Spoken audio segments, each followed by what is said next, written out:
وہ 4-5 وہ لوگ تھے اور میری بھی ایک چارپائی پڑ گئی. اور 3 مہینے کے لیے میں ان کے پاس رہا. میرے پاس کچھ نہیں تھا, انہوں نے برداشت کیا, بڑے آدمی تھے میرے پہلے وہ محسن ہیں. تو اس کے بعد پھر میں کراچی پورٹ ٹرسٹ جو ہمارا اتھارٹی ہے اس میں وہ کام کرتے تھے, تو انہی کے سبب سے وہاں جاب ہو گئی. ٹھیک ہے. میں یہ وعدہ کر کے آیا تھا کہ اگر 3 مہینے میں ہمیں جاب نہ ملی تو میں واپس آ جاؤں گا. ٹھیک ہے. تو اس کے بعد یہ مل گیا, وہ شرط ختم ہو گئی. پھر میں کراچی میں پڑھنا شروع کر دیا. تو پڑھنے کا سلسلہ یہ ہوا کہ یہ خیال نہیں تھا کہ میں کالج میں داخلہ لوں گا. تو جو میرے محسن ہیں, ان کا نام بشیر ہے, وہ مجھ سے 2 سال سینئر تھے. ان کو بھی میں نے سال پڑھائی میں لگا دیا کہ پڑھتے ہیں آگے. تو وہ ہم نے پھر ادیب فاضل کیا. تو وہ وائے بٹھنڈا ایک سلسلہ تھا کہ صرف انگریزی کا امتحان دے کے انٹر, انگریزی کا امتحان دے کے بی اے, انگریزی کا امتحان دے کے ایم اے کی ڈگری مل جاتی تھی اس زمانے میں. لیکن یہ پسند نہیں آئی. جب ہم کے پی ٹی میں سیٹل ڈاؤن ہو گئے اور پکے ہو گئے, ملازمت ہماری مستقل ہو گئی, تو اس کے بعد پھر جو ہمارے سینئرز تھے ان سے ہم نے کہا کہ ہم کام کر دیا کریں گے, ہم کالج میں داخلہ لیں گے. تو 63 سے یہ 2 سال کا ہمارا گیپ ہو گیا, ہم نے داخلہ لے لیا اردو کالج کراچی سے. پھر ہم نے 64 میں انٹر کیا اور پھر 66 میں بی اے کیا. بی اے میں اس عرصے میں یہ ہوا کہ پھر میں مطلب ایک ہمارے سرپرست تھے چودھری غلام محمد صاحب, وہ جماعت اسلامی کے امیر تھے. ان لوگوں سے رابطہ ہو گیا, اچھے لوگ تھے. تو میں نے پوچھا کہ اب مجھے کیا کرنا چاہیے. تو انہوں نے یہ میری زندگی کا رخ موڑا. انہوں نے کہا کہ تمہاری انگریزی کیسی ہے؟ میں نے کہا بہتوں سے اچھی ہے. ٹھیک ہے. تو انہوں نے کہا پھر فیصلہ ہو گیا, اب یونیورسٹی میں داخلہ لو جرنلزم میں. Very good. تو جرنلزم میں داخلہ لیا 67 میں. اور میں پہلے سال ہی میں تھا کہ پھر جنگ میں جگہ نکلی, اور پھر یونیورسٹی سے 4 ہم طالب علم جو ہیں تو سلیکٹ ہوئے, اور پھر وہ جنگ جوائن کیا 16 اپریل 16 اپریل کو آپ نے جنگ نیوز جوائن کر لیا, جنگ اخبار کراچی جوائن کیا. اور اس وقت سے پھر پیچھے مڑ کے نہ ہم نے دیکھا, نہ دفتر والوں نے. میر خلیل الرحمان صاحب کے ساتھ میں نے میر صحافت, میر خلیل الرحمان صاحب میرے محسن ہیں, استاد ہیں اور میرے مینٹور ہیں. تو ان کے ساتھ پھر 26 سال کام کیا. اور اس کے بعد پھر میر جاوید رحمان صاحب کے ساتھ, پھر میر شکیل الرحمان کے ساتھ, اور پھر میر ابراہیم کے ساتھ. یعنی 3 نسلوں کے ساتھ میں نے 3 جنریشن کے ساتھ کام. ایک ہی برانڈ کے ساتھ اٹیچ رہے, جنگ اخبار کے ساتھ اور جیو نیوز کے ساتھ. ہاں, یہ میرا خیال ہے, میں یہ دعویٰ کر سکتا ہوں کہ میں نے صرف جنگ گروپ میں اور جیو ٹی وی میں, یعنی ایک ہی ادارے میں, یعنی یہ اب یعنی پہلے میں نے 52 سال کام کیا جون 18 تک. اور اس کے بعد 4 سال کے وقفے بعد اب دوبارہ پھر میر صاحب نے, شکیل صاحب نے پھر مجھے اسپیشل کرسپونڈنٹ مقرر کیا ہے. یہ میرے خیال ہے میرے لیے بھی اعزاز ہے اور جنگ کے لیے بھی اعزاز ہے. اس میں 2 باتیں ہیں. ایک تو یہ کہ اتنی طویل مدت تک ایک ہی ادارے میں کام کرنے کا میرا خیال ہے کسی اور کا جنگ گروپ میں ریکارڈ نہیں ہے. حنیف خالد ہو سکتے ہیں لیکن وہ مجھ سے جونیئر ہے. دوسری بات یہ ہے کہ اتنی عمر میں جو میں اپنے آپ کو جوان بزرگ کہتا ہوں, تو میں اپنے آپ کو پیر پگاڑا ڈاکٹرائن کے تحت اس کو الٹ کر کے دیکھتا ہوں تو 28 سال کا اپنے آپ کو کہتا ہوں, تو میں 82 پلس ہوں. تو اس کو الٹ کرتے ہیں تو 28 بنتا ہے. تو میں 28 ہی کی طرح اب بھی میں کام کر رہا ہوں, کام کر رہے ہیں. اور ماشاءاللہ اللہ تعالیٰ اس میں برکت دے. آمین آمین. بہت خوشی کی بات ہے. اور آپ نے تفصیل سے اپنا بیک گراؤنڈ بھی دیا, کیسے جرنلزم میں آپ انٹر ہوئے. آپ نے گراس روٹس لیول سے آپ نے کام شروع کیا. ایز اے جرنلسٹ آپ آئے, آپ نے سٹوریز کور کی, مختلف بیٹس پہ آپ اسائن ہوئے ہوں گے. تو اس پورے ارلی پروسیس میں ہوتا ہے نا, جیسے کوئی گلوکار ہوتا ہے, کوئی اداکار ہوتا ہے, کسی کو ایک ڈرامہ, ایک کیریکٹر, ایک اس کا سانگ ہٹ ہوتا ہے جس سے وہ پہچانا جاتا ہے. تو آپ کے اپنے کریئر کے اندر وہ کیا آپ کی پہچان بنی کہ جہاں سے آپ پہچانے گئے؟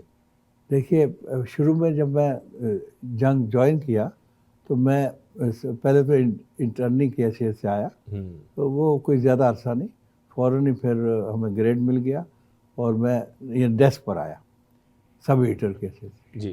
پھر میں 3 سال کے عرصے میں 1970 میں ڈسٹرکٹ ایڈیٹر بن گیا.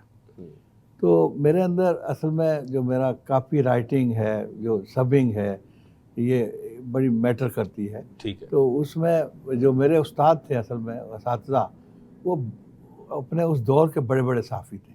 مثلا میں نے کام کیا سید محمد تقی، جو بہت بڑے فلسفی بھی تھے پاکستان کے. میں نے کام کیا یوسف صدیقی، جو اس دور کے سب سے بڑے نیوز ایڈیٹر تھے. جی. وہ ایگزیکٹو ایڈیٹر تھے. اس کے علاوہ میں نے شفیع عقیل تھے میگزین ایڈیٹر. پھر ابراہیم جلیس، بڑا نام. انعام دورانی، بڑا نام. اور اسی طریقے سے سید محمود احمد مدنی، بڑا نام. جی ہاں. یونس ریاض، بڑا نام. اجمل دہلوی، بڑا نام. افضل صدیقی، بڑا نام. سب کا تو زمانہ یہ مطلب ہر ایک ان کے ساتھ میں نے کام کیا. سید ظفر رضوی، بڑا نام. تو یہ ان لوگوں کے ساتھ کام کیا جن میں سے ہر شخص اپنی ذات میں انجمن ہے، کہ ان کے اندر کسی ایک شعبے کے یہ ماہر نہیں تھے. ہر شعبے میں یعنی ان کا ایک نام تھا بڑا. ان کے ساتھ مجھے کام کرنے کا موقع ملا. میں تو ایک دیہاتی آیا تھا، انہوں نے مجھے تراش کے پالش کر دیا اور پھر میں آگے چل پڑا. سو مچ سو کہ 1970 میں ڈسٹرکٹ ایڈیٹر میر صاحب نے مجھے مقرر کر دیا. ٹھیک ہے. ڈسٹرکٹ ایڈیٹر کا مطلب یہ ہے کہ ایسٹ اور ویسٹ پاکستان ایک تھے. جی. تو وہ پورے کتنے کو 14 صفحات پر مشتمل ہوتا تھا، 16 صفحات پر مشتمل. تو وہ پورے ملک کے جو کرسپونڈنٹ تھے وہ ان کو میں مینیج کرتا تھا، ان کی سٹوریز، ان کا سارا. اس کے بعد پھر 72 میں پھر رپورٹنگ میں شفٹ ہو گیا. ٹھیک ہے. اور میرا جو شناخت بنی وہ پولیٹیکل رپورٹر کی بنی اور عدالتی رپورٹر کی. پولیٹیکل اور عدالتی. ٹھیک ہے. بہت شکریہ ناظرین. یہاں پہ ہم ایک چھوٹی سی بریک لیں گے اور آج ہم بات کر رہے ہیں عارف الحق عارف صاحب سے. بعض اوقات ناظرین تھوڑا سا پاز لے کے ہسٹری میں جا کے دیکھنا بھی ضروری ہے کہ وہ کون لوگ ہیں کہ جنہوں نے پاکستانی میڈیا کو یہاں تک پہنچایا کہ جہاں پہ آج ہم دیکھتے ہیں کہ ہمارے ملک میں بہت سارے پلیٹ فارمز موجود ہیں، پرنٹ، الیکٹرانک، ہر طرح کے میڈیا اور حتیٰ کہ سوشل میڈیا کی شکل میں، کہ جن کے ذریعے ہم وہ انفارمیشن حاصل کر پاتے ہیں کہ جو ہر عام آدمی کی رسائی میں موجود نہیں. بریک کے بعد جب واپس آئیں گے تو عارف الحق عارف صاحب سے گفتگو کو مزید کنٹینیو کریں گے اور جانیں گے کہ کیا ان کے اس 50 سالہ جو ہے وہ صحافی سفر میں، کہ جہاں پہ ان کی بڑی قائدانہ صلاحیتیں تھیں اور بڑی جلدی یہ پروموٹ ہوتے رہے اور لیڈرشپ رول کے اندر آتے چلے گئے، پھر جیو ٹی وی میں آئے، تو کہیں کوئی ان کو ریگریٹ بھی ہے. اور آج کا جو موجودہ جو بیانیہ ہے، جو نیریٹو ہے پاکستان کا، اس میں ان کی کیا رائے ہے. ہم نے ان کی لکھائی بھی پڑھی، ان کی گفتگو بھی ہم نے سنی، لیکن آج ہم ذرا ان کی زبانی ٹی وی کے اوپر جانیں گے کہ کیا اس وقت پاکستان کی صورتحال ہے اور جرنلزم جو ہے وہ کس طرف آگے بڑھ رہا ہے. ناظرین بریک کے بعد بھی ہمارے ساتھ رہیے گا.